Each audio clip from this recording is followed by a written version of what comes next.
I always call these type of endgames like queenless middle games, because only the queens were traded. Mm-hmm. And I'm going to invite you to the classroom. Hopefully, Okay, I got it. Yeah, awesome. So this position occurred between Karpov and Korchnoi, Biel, 1992, and only the queens got traded. We got this queenless middle game. What I always call this type of positions from Queen's Indian.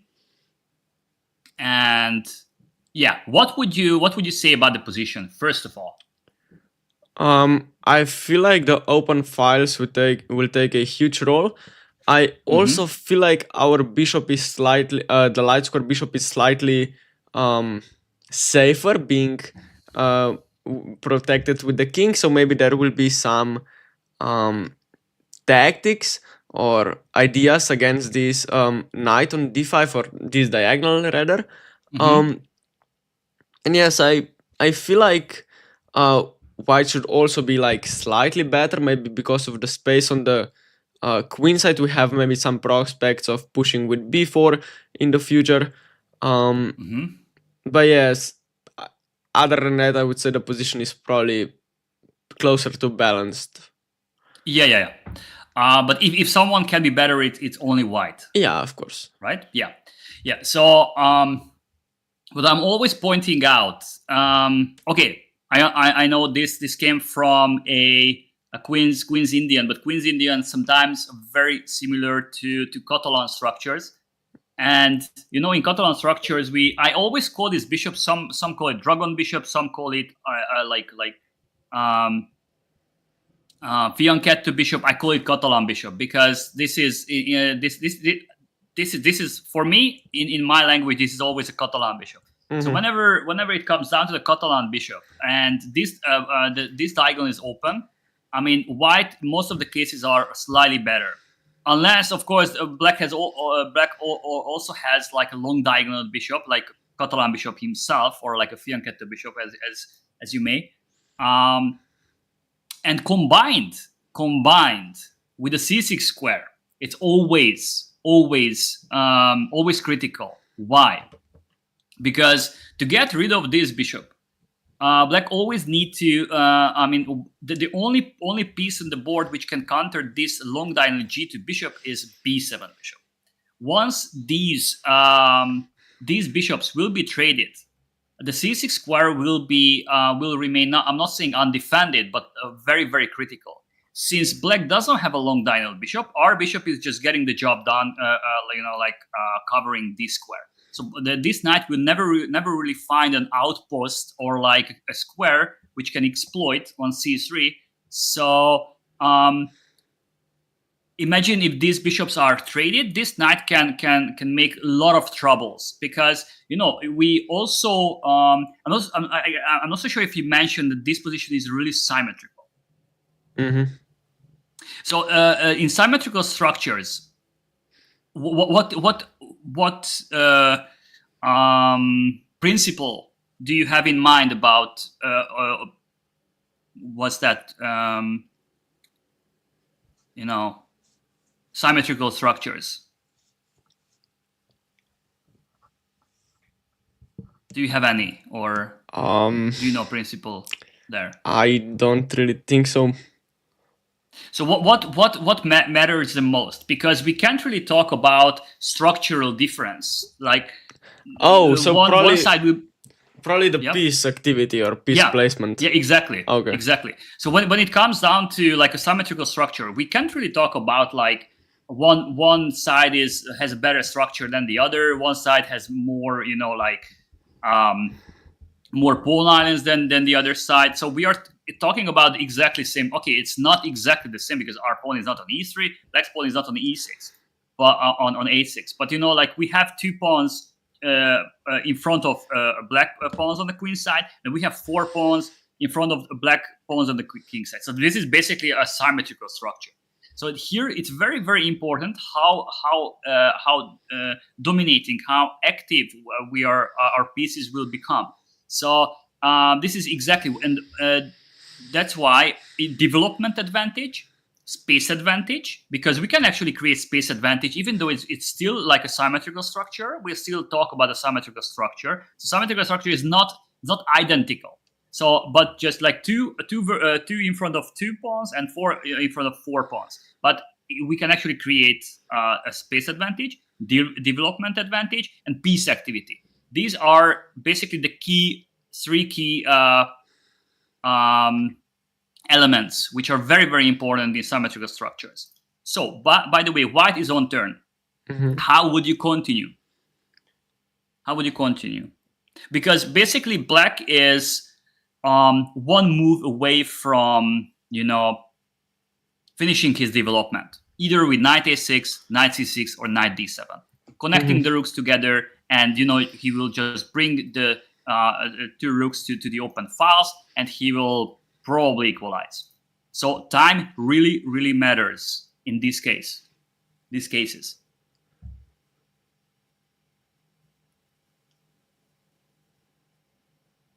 Yeah, I like the idea of pushing b4 and then maybe right away after the bishop moves, then we maybe play b5, trying to secure space as well, but also the c6 square, as you pointed out earlier. So I like this plan. I don't think if we start with, for example, knight d2, I don't think that's ambitious enough. So yes, I will definitely start with b4, and probably after bishop e7 would play b5. All right, so b4. Let's say bishop e7 and b5. Yes. What if he tries to pick up your pawn on b5? Yeah, I thought about a4 here. But you would probably take, and rook a1, bishop a1, and knight d7. Yeah, you might jump on c6, but black could also start with rook c8, just to prevent that. He's controlling over the c file. He will get knight d7. I mean, it feels like we already traded 1 pawn and one pair of rooks. So, and it doesn't feel like we won time here. And okay, we fixed the pawn on b6, but we can't really target it. Okay, this pawn is taking away some squares. That's true, but the knight has enough squares to develop. So the problem is you can't really like deflect this knight, or you can't really make this knight go away. Like, okay, you can play e4, but you are just weakening some squares again. And yeah, by the way, I'm not so sure, but after b4, black can also take on d4, bishop d4 and knight c6.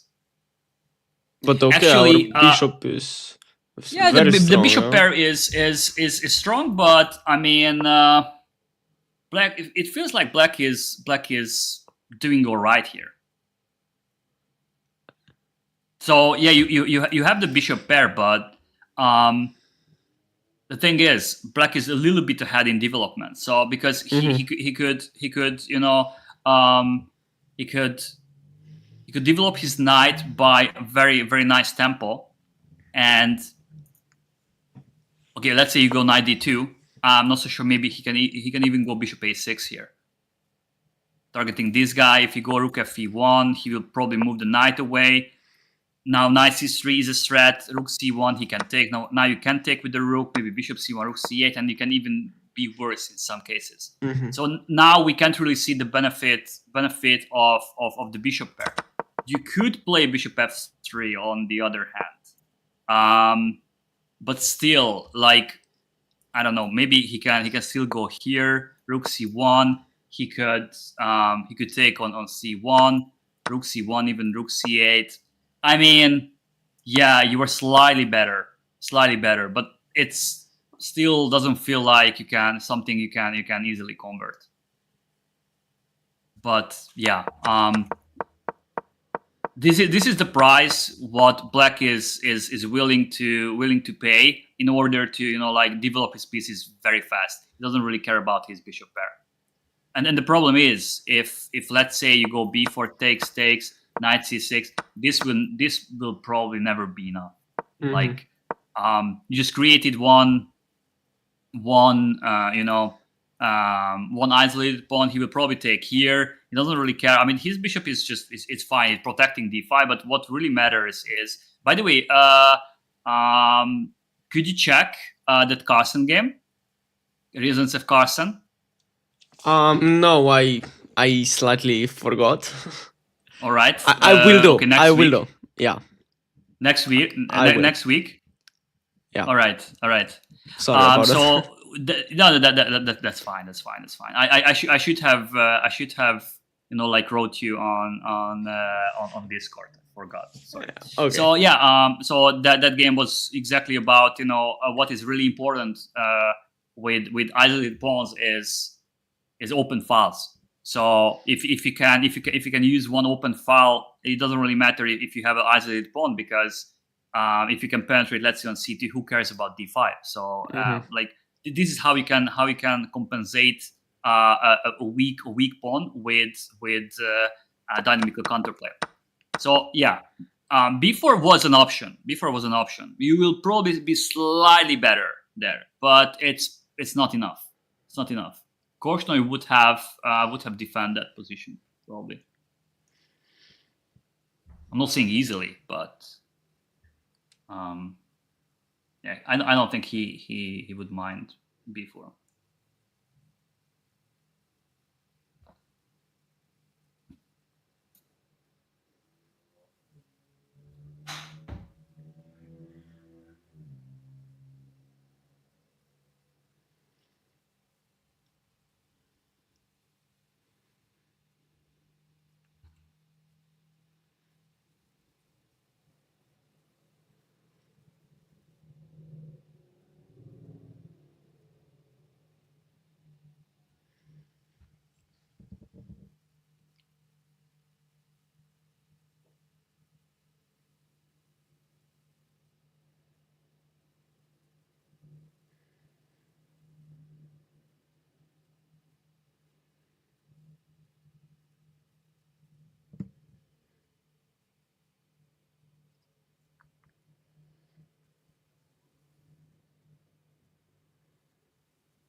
Yeah, I still think we have to do something active. So I definitely, if b4 is not the correct idea, then maybe it's e4, because and if knight f6, for example, I thought about e5. I know I'm weakening some squares, but I'm also gaining space and potential defended squares for my knights.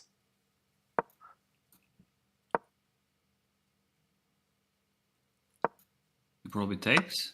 Yeah, I guess. Takes, and I think he goes here. Yeah, I mean, this is the trade we were talking about, but maybe here black will get away with this. In fact, I already like black's position. Let's say you develop a piece, and you will probably take here and knight c6. And now basically this will be a good knight bad bishop, because I mean look at this look at this knight here. So strong. All two knights are so strong. And now the fact that c6 square is weak, it's gone. It's gone. We can't use c6 square anymore, and we have the wrong bishop. I mean, we go back, and probably black is better here. Simply, maybe not better, but like definitely not worse. Definitely not worse.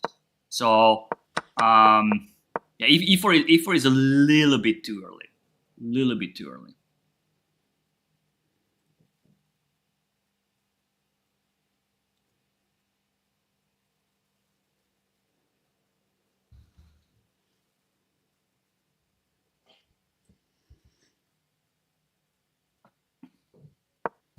Oops. Oops, sorry. All right. And anyway, I wanted to speed things up a little bit because you said you gotta go at 10 exactly. Sorry, I thought I'm on the other monitor. Sorry, the other screen. Yeah, it's knight b5. It's knight b5. I think it's quite easy to figure out why knight b5, because basically this bishop takes d4, knight c6 is going to be the answer anytime you push b4 or push e4. This guy will be there, and unfortunately we can't really use this square, and also this e4 e5 with the knight stuck on d4. And why else knight b5? What can you explain, if you look at the position, why knight b5 is a good move? What do you think? Yeah, I think that black needs to spend some time, because knight d7, probably we can just take on d5 and play knight c7 in case if he takes with the bishop.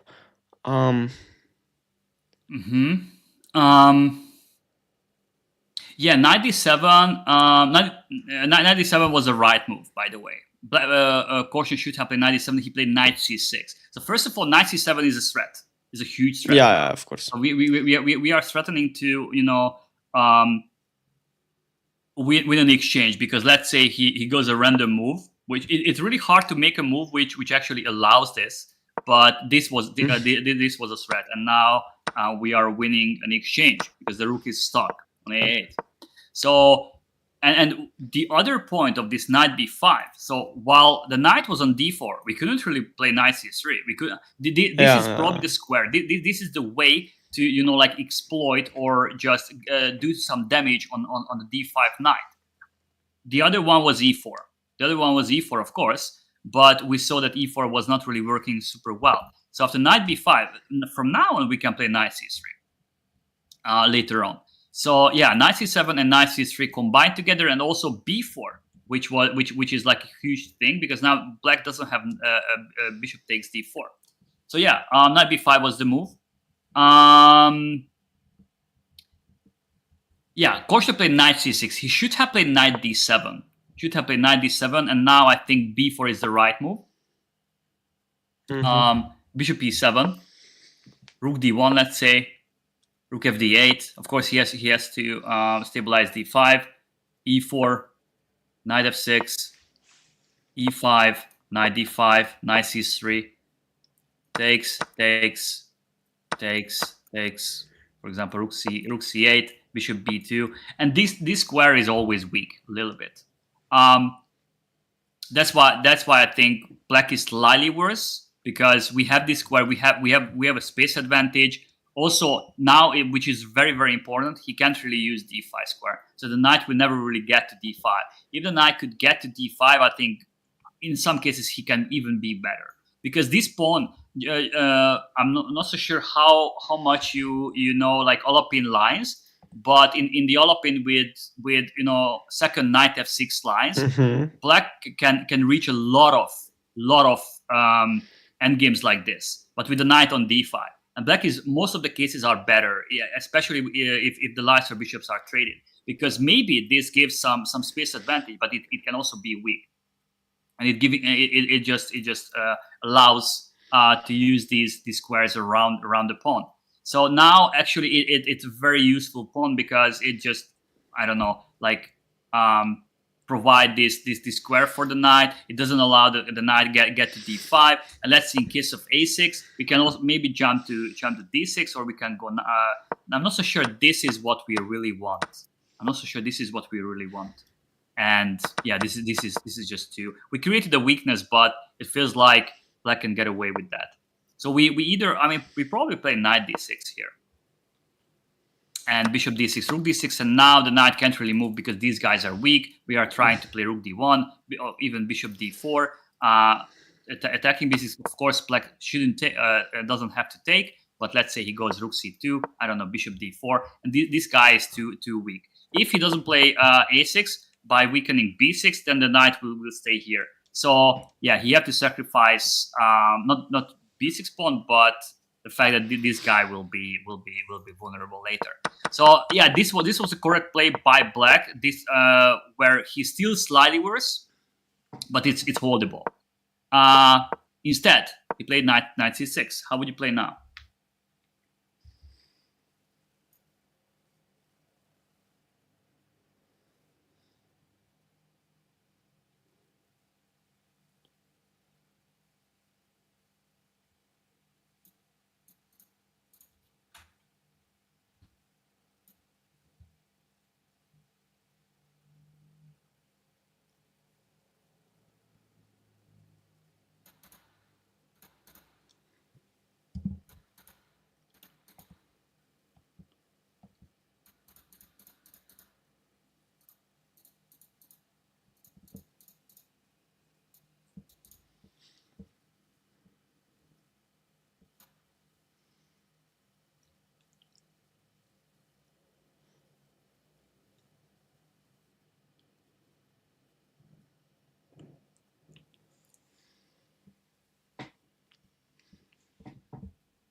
So what was the reason we went, we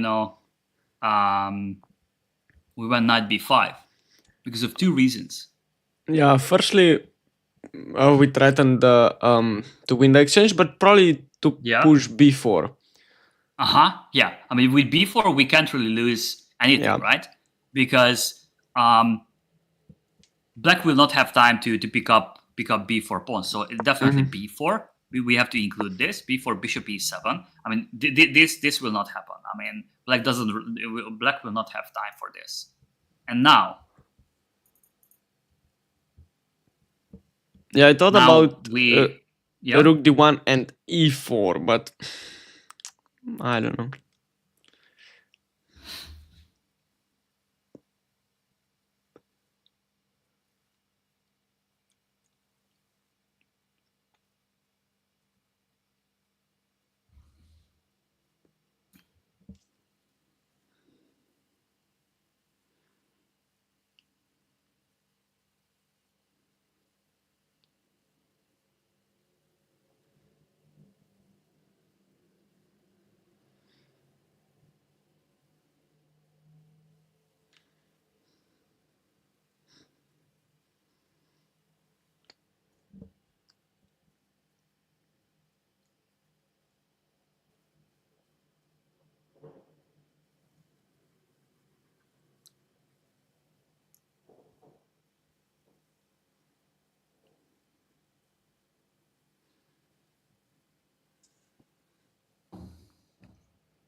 the question is, I think you have to make that.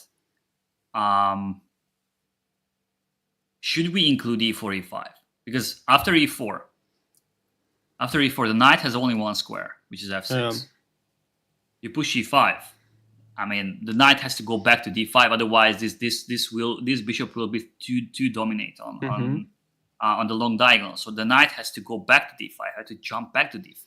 So do we actually like cementing this knight on d5 by that, or not? Yeah, probably we can just play knight c3 there, yeah? And you mean now or after e4 e5? I think both. After e4 e5, we can play knight c3 as well, yeah? Yeah, but that's the catch. That's the catch. If you play knight c3 now, there is something you should definitely take under consideration for black. So you have to see what's the difference between e4 e5 knight c3 and knight c3 immediately. Yeah, so he has bishop f6 probably. Yes. The question is bishop f6 good for black or not?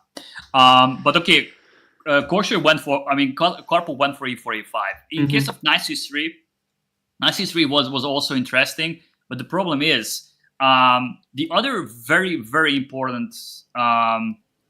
Okay, I don't want to make a spoiler, so right now I will not tell you what other beneficials e4 e5 push has, but I want you to point it out later. Okay. So not only bishop f6, there will be another thing why e4 e5, including e4 e5, will be super important. So okay, he played e4. The knight has only one square, right? So it cannot really go anywhere.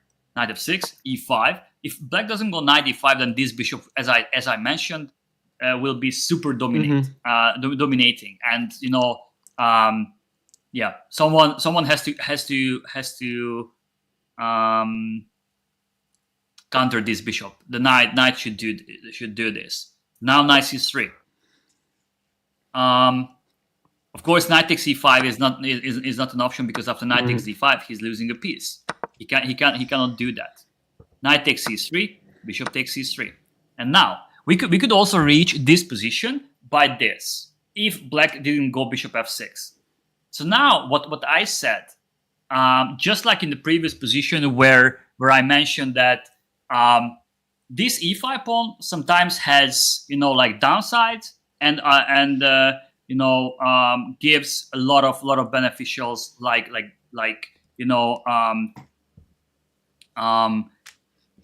giving space advantage. The bishop cannot really use these squares, and which is super important. It's just pushing down black's position, and also the knight cannot really get here. If the knight could get here, especially with exchanging the lies for bishops, then sometimes we can even be worse. Because let's imagine the knight is here. The lies for bishops are not are traded already. So the only open file we can use is this file with the knight on d5. We can't really use the d file, d file, and basically we can't use this square for penetrating, because the knight is covering this square. So from that point we are kind of stuck. We can't really do anything, and this guy will be weak. So this guy can also be weak. We will see how in the game, but actually Korchnoi didn't find the right counterplay.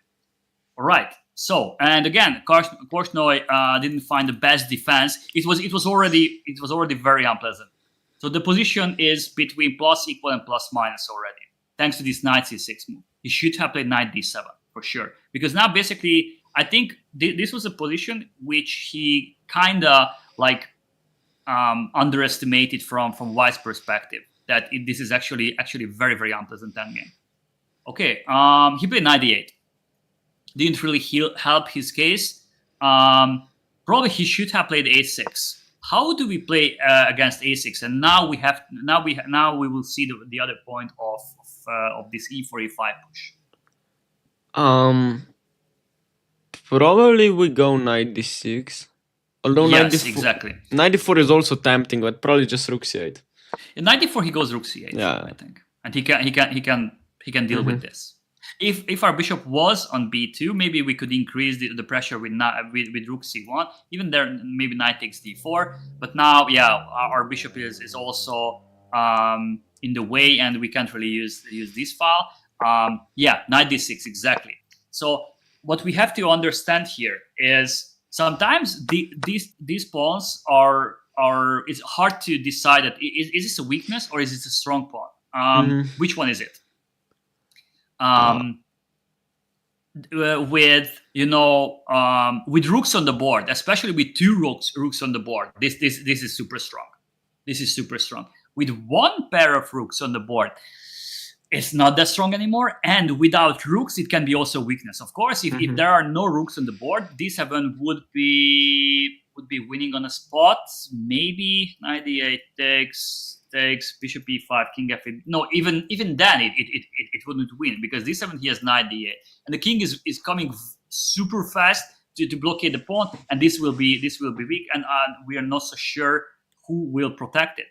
But with two rooks on the board, this is super strong, because we just place the rook behind the pawn and on the c file, and this pawn will be super strong. Also, this guy is weak, and he has to deal with this guy, b6 weakness, and with this pin on the long diagonal. So this is too much. This is too much. Let's say he goes rook fd8, rook fd1. Let's say rook d7. He's trying to like double up in front of the pawn. We play rook ac1. I mean, in case of rook ad8, as I said, you can use this pin, and we can take on g7.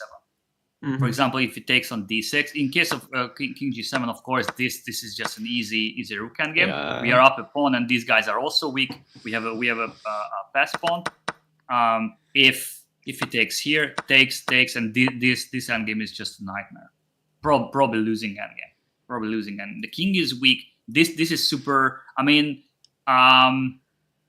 black's position is barely holding at the moment. He can't really move the knight anywhere, because we just take and rook c8 mate. He can't move the rook anywhere because this is hanging. He has only one bishop move, and he's just completely stuck. He will probably just play king f8, king g8, or h6. Even h6, king h7. We always have bishop e4 check. So he can't really move at the moment. So this is probably losing. In case of knight a7, let's say he tries to get rid of these bishops. Maybe this will help his case.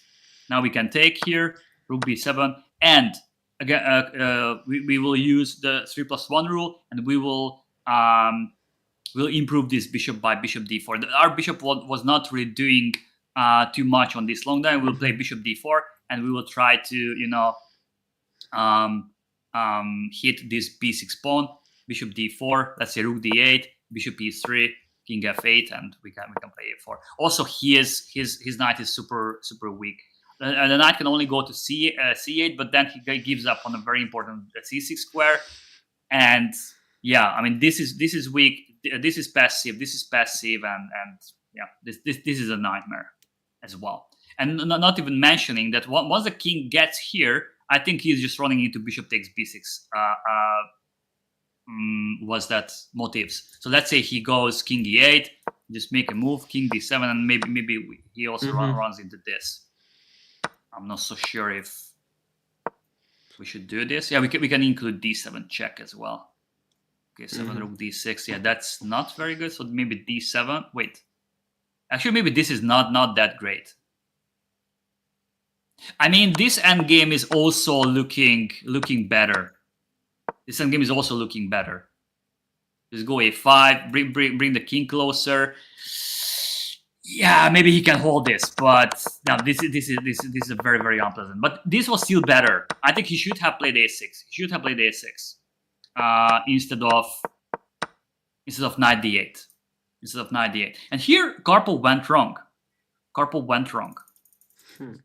After knight d8. And not like it was not a mistake, but he didn't play the strongest move here.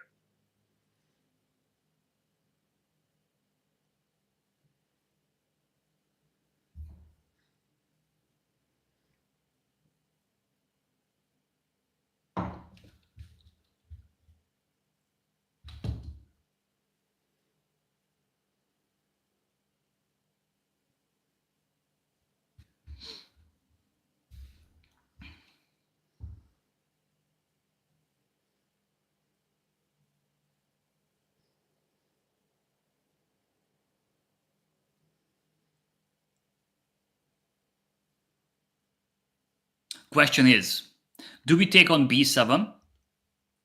I don't think so. Or we make a useful move. I think we can play rook fd1 with a threat of bishop b7 and rook d7. And if he takes, we take with the king, and he probably can't really prevent the idea of rook d7 anyway. So probably just rook d1. Yeah, the question is, the main question you have to answer is, where is the knight getting some counterplay? So not counterplay, but where the knight will be better on b7 or let's say c6. Yeah. So because if you allow this take, then the knight can get back to c6 right after. If you take here, the knight is a little bit passive on b7. So the question is, so also taking on b7 has a point.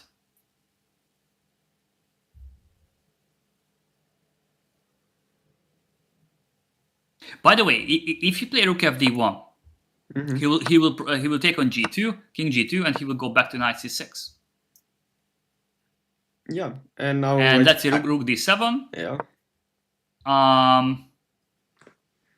I guess he can go. Which rook goes there? Maybe this rook.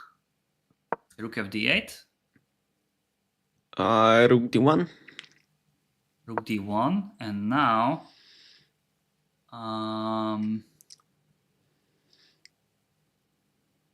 maybe a6 here. a6, knight c7. Okay, maybe.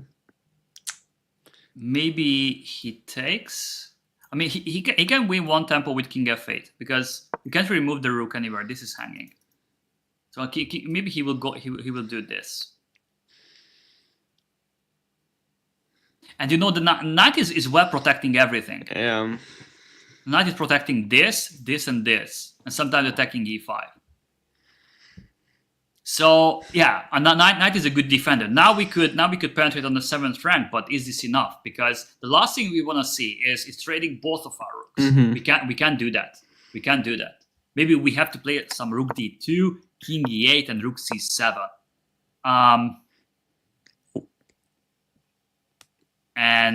But now he can take on d2 and take on e5, right? Now we lose material. Okay, we get a7, but we just traded too many pieces. And we just lost e5 pawn, which was super important. So, yeah, I don't know. So this was definitely a huge struggle. That should you take, and by that you actually make the knight to go to a very passive square, but you just immediately connect the rooks. But okay, knight will be better on c6, but he has to lose one tempo to get there. No. And that can you use that one tempo? I mean, this is basically a coin flip of chess, and I also go wrong so many times. Here comes down to your calculation, because you have to calculate so much ahead that. Because sometimes if you just rely on your instincts and you rely on your gut and you go with your gut, sometimes it's not enough. For me, it was so obvious what actually Karpov did in taking on b7, but this was the imprecise move. It still gives advantage, but it was not the right move. The right move was rook c1. Imagine that, because it's prophylactic, because once the knight will get back to c6, we can immediately target it. So let's say he takes on g2. Of course, the knight will not get here, because then he lost basically one serious tempo, actually almost two, because our king is on a better square, and we already had rook a c1. So of course he goes back to c6, and now we can target it with bishop b2. This was the whole point of rook c1, that we have bishop b2, and now we can target this guy, because the knight cannot really go anywhere. It can only go back to d8. And let's say rook a c8, and we just go rook c2. and we are targeting this guy. He can double up, so he can't really use this rook to defend this guy. So the knight eventually has to move. Let's say a6. This was also an option. This is also an option, but we have even better than which is knight d6 and bishop d6, e d6. And I'm not so sure if this is losing or not, but it's very unpleasant because we'll just go rook f(c)(1) next move, and yeah, this pawn will be extremely strong. So yeah, yeah. So that's why rook c1. But rook c1 was a very difficult move. Okay, Karpov took on b7. Knight takes b7.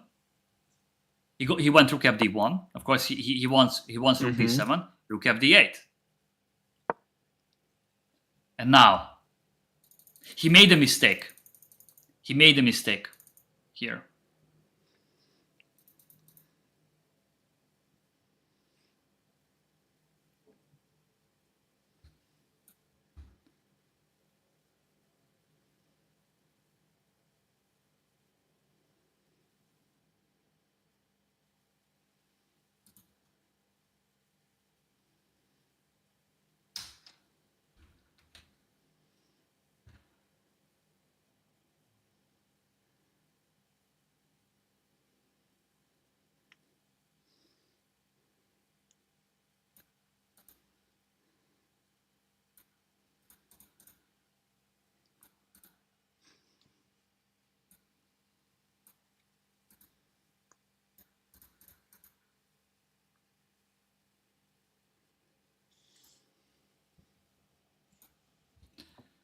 Karpov just completely underestimated the defense, which surprisingly never really happened in the game.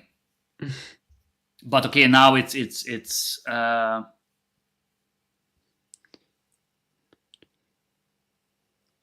don't want to go that ahead in the game.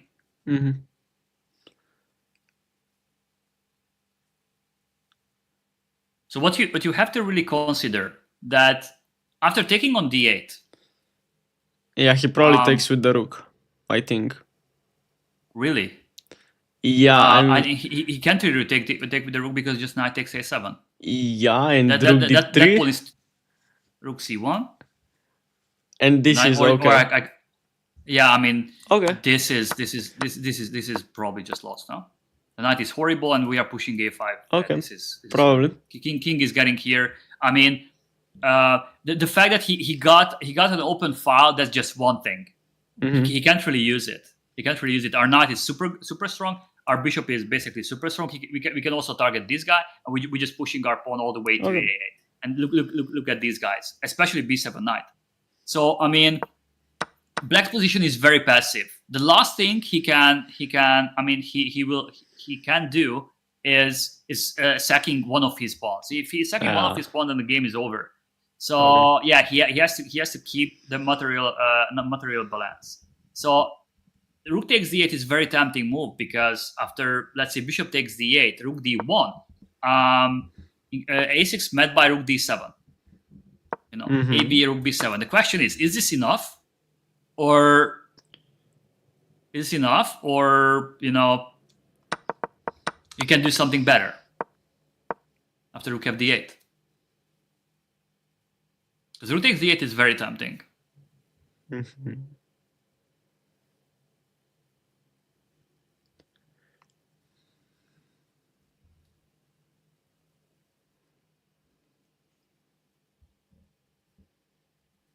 So again, calculation. And I'm not so sure if it's pattern recognition, but it's definitely a defense which you should be aware in terms of this structure.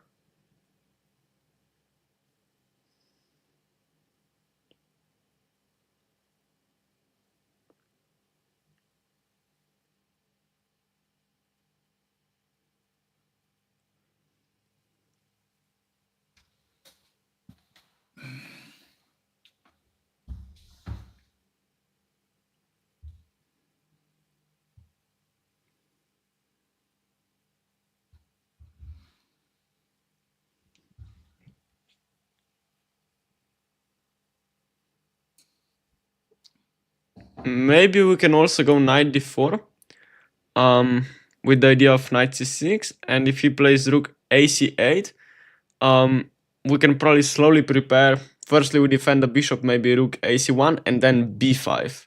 And although the a3 pawn is hanging, maybe we go bishop b2 instead of rook c1, and then we play b5 at some point and get the knight to c6. I think that's too slow.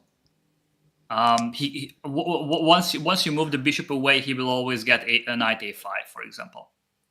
So knight d4. I think the last thing we should do is moving our knight from b5. Mm-hmm. Our b5 knight is the reason why we are better. Because I know I said that the c6 square is critical. It could be critical if we could use it right away. We like combined with the rook on c1 and the bishop on b2, because the bishop is just terrible on c3 at the moment. We can't really use c file because of it.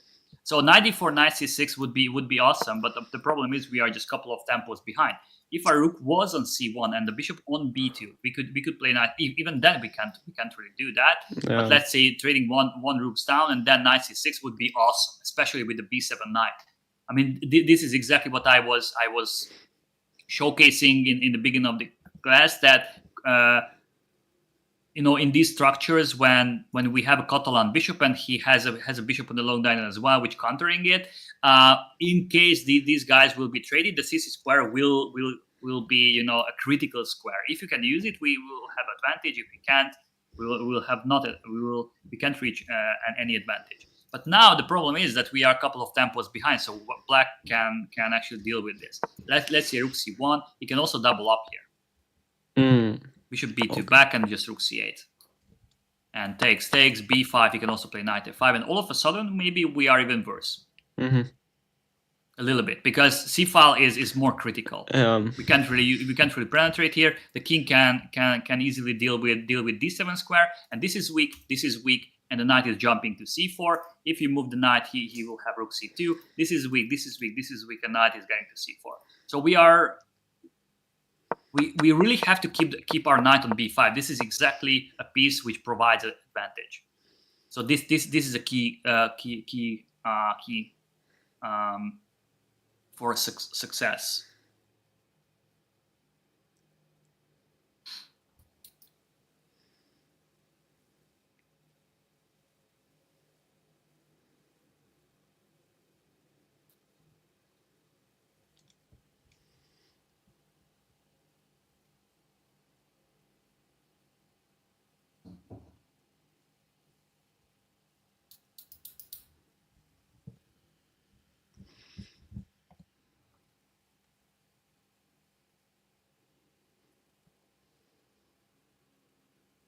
So actually, what we should really consider here is, are we using 3+1 rule, or we are going for the forest line, what I just showcased? According to the 3+1 rule, how would you play? Yeah, I think maybe bringing the other rook to c1, or exactly. Yeah. Rook c1. Rook c1. Because why? Because the problem is, black simply cannot deal with this guy. The problem is, if he goes a6, we just simply play knight c7. In case of rook a7, we can. I'm not so sure why can't we just play bishop d4 right away.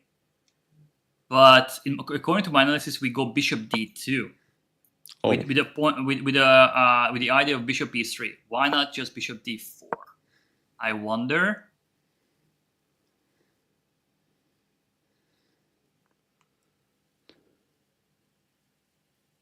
Wait, what? I'm a little bit confused. Yeah, why not bishop d4? Good question. I don't know. Waste time on this. Probably bishop d4. In case of rook c8, we can just simply take on d8. Let's say bishop d8 and knight takes a6, and the game is over again. Yep. Black doesn't have any counterplay. If he goes rook a8, we can simply just protect the knight with b5, and this is just a horrible knight, and this is also weak. So it's not we are not only like up on material, but actually our pieces are still more active, and he has more weaknesses. He has less material, less pawns than we do, than we have. But his pawns are still weaker, like unbelievable, right? Because he cannot target these guys. This is just simply weak, and we can also use this square for later. After we play bishop d4 rook c6, this is horrible. And of course, the minor piece endgame is just an easy game. Yeah. With a knight at b7, this is an automatic win. So yeah, he can't really deal with that. And actually, Karpov got tempted. He just got tempted by this rook takes d8, and he took on d8. He went for the line I actually showcased. Mm-hmm. So yeah, rook c1 was just winning the game. It's over. It's +2. It's basically over. Black doesn't have a defense. The knight is not moving. A6 is always runs into knight c7, and we will slowly, like bring the bishop here to e3, and the position will just win itself, and we'll penetrate on the 7th rank. So he either plays a6 losing the pawn, or he either moves the rook and losing a7 pawn. Basically, this is his option. And yeah, Karpov got tempted. I think we were close to time trouble. Although it was only move 23, but I guess Karpov had to calculate so many things before. So he took on d8, bishop takes d8, rook d1. Now the only way to deal with rook d7 is a6, rook d7, a takes b5, rook takes b7. And now we will flip the board, and I want you to find the best defense for black.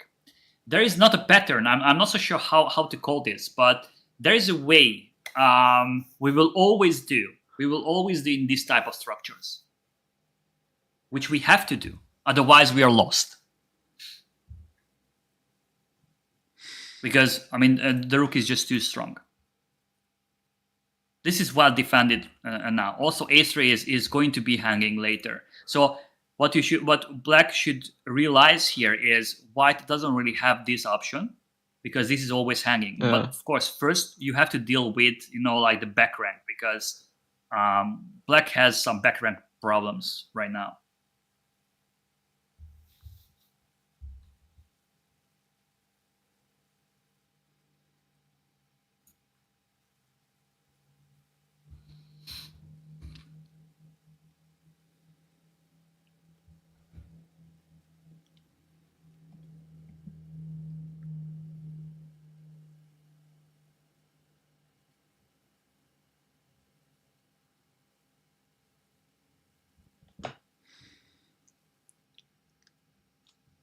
And actually, Korshno used, it was weird, because Korshno chose very passive defense. Basically, he didn't defend at all. He was just not doing anything. He tried to keep the position the way it is, because he thought this is a fortress, but it was not a fortress.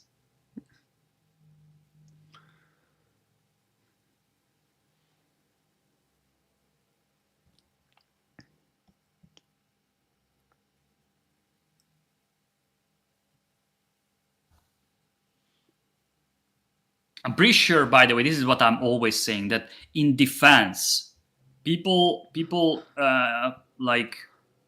improved so much. So we can consider Korshno as a super grandmaster. Okay, his rating was not 2700, but he was top 10 in the world easily. So okay, in the 90s he was already not that strong, of course. In the 60s, 70s, 80s he was super strong, of course. But 90s he was already not. But he was a former super grandmaster. Super grandmaster these days would find this defense this fast because of engines. Engines really taught people and players how to defend. Once you recognize the patterns and everything. Yeah, so I think we could create a Luft with h5. Why h5? It just looks like kind of stopping the advancement of the pawns. Firstly, taking some space, not putting the pawn on dark square as well, and maybe Yeah, even what do you do? Okay. You play h5. What do you do against, let's say, h3?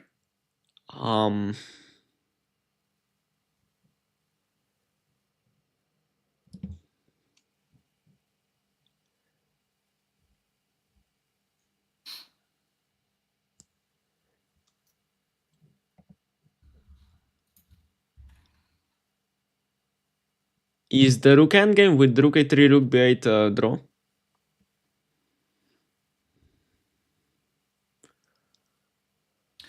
He would probably play bishop d4 Uh-huh. and bishop e3.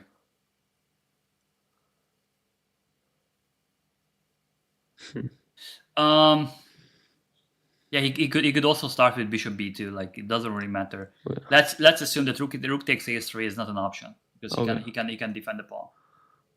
So just in general, I want you to find the best way to deal with the king side, because king side is key. Yeah. How you will place your pawns, that's key. That's gonna be key.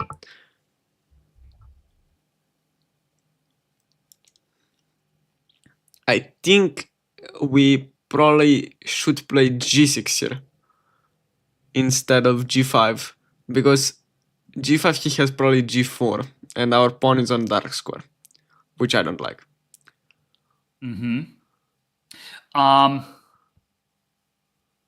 Yeah, but basically you have a d8 bishop, right? Yeah, I know. So what's the real deal with so if you had like a knight, wherever. Okay. I wouldn't recommend you to place your pawn on the dark square, because the knight can it has a hard time to defend this guy. But so, I mean, the bishop is just well protecting this and this. Yeah, then probably would you go g5? Yeah. Why g5? Can you explain? Yeah, we are trying to enable white's like expansion, and we are of course ready to advance up the king, maybe. Yeah, but there is let's say he goes g4. Let's say this will happen. Let's say this will happen. Why g5 is such a strong move? Why? What difference does it make?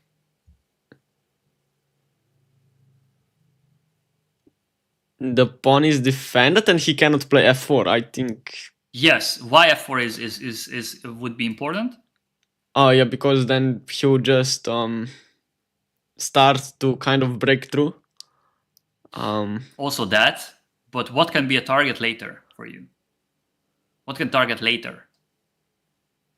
With the pawn on g6 here, or like in general? No. I mean in white's camp. White's camp. Oh.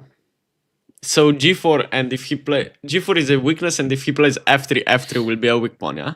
Probably. No, because the king is just well protecting this guy. Like, he will just play king f3, king g3. It's e5 pawn. Oh, e5, yeah. It's e5. Damn, because this trade will happen. Yeah. And even if he will get this, of course we will get a3 for sure, because once he will take here, we will take a3. Doesn't really matter if he takes these two guys, and we will find ourselves in a pawn down rook endgame. This will always be a target. So we can always start. We'll just advance the king to g6, and this guy will fall. I mean, he probably cannot defend both b4 and e5 at the same time. So this g5 is very, very, very important to know in these cases. You can start with h5, or you can start with g5. Doesn't really matter. Okay, but I would start with h5. Yeah, h5 doesn't he have like f4? Oh, then would you go g5 anyway? We can still go g5. And like the last thing he want to see is taking here. Okay, now he has f4 is weak. Yeah, but the king can find a very, very nice square on f5. Of course, we don't have to lose f7, but when he takes on b6, the king will get advanced to f5. So yeah, The reason why I would start with h5 because g5, g4 will find a hard time to exchange these two. But if you start with h5, h3, then you already traded 1 pawns down, and you can actually get closer to the draw to a draw. So this was definitely the move. But actually, Black could make this move like for 15 moves, and Korshner didn't do it. Like it's unbelievable. So I'm just showcasing you like scenario. Like, for example, h5. Oops, he played king f8. h5. Let's say bishop d4, g5, bishop b6. So he could actually like ran into a pawn down, or from Karpov's perspective, pawn up, rook endgame. But after g4, this guy will be weak. Okay. And he's just stuck here. He's just stuck here. That's an easy draw. You can give a check, rook b1, b5, and king g7. He can't really do anything. This is an easy draw. This is an easy draw because the king can't really get closer, and this guy is weak. I don't think he can even keep the material at some point. Yeah, probably. Because we just play king f5, rook c4, just king f5. But I mean, we could also take on b5. But yeah, we don't really want to lose this guy. We just go king f5. Rook c7. We can also go king g6 back, or whatever. King takes c5, doesn't matter. It was a draw already. So yeah, I mean, g5 is very, very, very important to know. So this you should always make this move. You have to make this guy weak. That's super important. And okay, he can stop playing g4. Us from playing g4, but then after he plays g4, he will never has f4, and then e5 will be weak. Do you still have time for me to finish the game, or you have? Yeah, I mean, like 3 minutes. Is that 3 minutes? No, like... I mean, I only need 2. Don't worry. Okay, great. So thank you. Okay, so I'm just showing you the end of the game. So Korshner could make this plan for I don't know for how long. You guys can see. So he played king f8. Karpov played bishop d4. Again, he could go g5. Same idea. Wow. Hux, thank you so much for the gifted. Okay, he played rook a6, h4. Karpov stopped g5. And again, he played h5. Wrong. But okay, h4 was a very strong move. If he played h6, then h5. So now I think he could go g6, but no, it was already no. Maybe he could go g6, h6, g5, but it was already not that easy. All right, h4, h5. He chose like pawn structure very poorly, and he thought that this position is a fortress.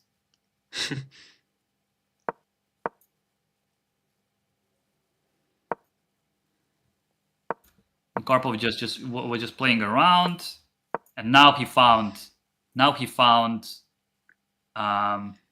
Okay, he repeated 1 moves, and now he found the right plan with bishop e3, king d8, king f1, and now this is a two spot. He still, I think it's still not a two spot because he should have taken on a3. And that bishop b6, bishop e7 is a good chance for a draw, but he played king f8, and he just went for this, and this was losing. King e7, bishop g5, and this was the whole point of this bishop e3 idea, and this is actually losing. Unbelievable. Wow. Okay, rook b3, rook h5, rook b4, king g2, and yeah, the problem is that at some point he has to push the pawn, but whenever he pushes the pawn, we just go rook b5. So basically now we are up a pawn because this guy will fall. Eventually, and yeah, he played king g6. Didn't really matter. Rook e5, king f6, f4, rook b2, king f3, b4, rook b5, and this is what I mentioned. b3, king g4. Rook b1, king h5, b2, and after g4, Black resigned. Wow. So, what's the moral of the story? The moral of the story: always try to find counterplay. Don't expect that. Okay, if you have nothing else to do, of course, sometimes playing for a fortress can help. Maybe that's your only chance, but always try to create targets in endgames as a counterplay. So maybe you cannot target that. Black couldn't target e5 right away, but against White's plan, and at the end of the line, e5 will be weak. So that's super important. So remembering this g5 idea is super important. All right, this will be it for today. Yes, thank Next you. week I will bring you another play like a Karpov game, and have a great day. Yeah, you And too. You too. Yeah, now you gotta go. Thank you so much for Thank you. See you next week. Yeah, bye bye. All right, bye. Bye. Okay, thank you everyone watching me today. I had a lot of views, but unfortunately I really have to go.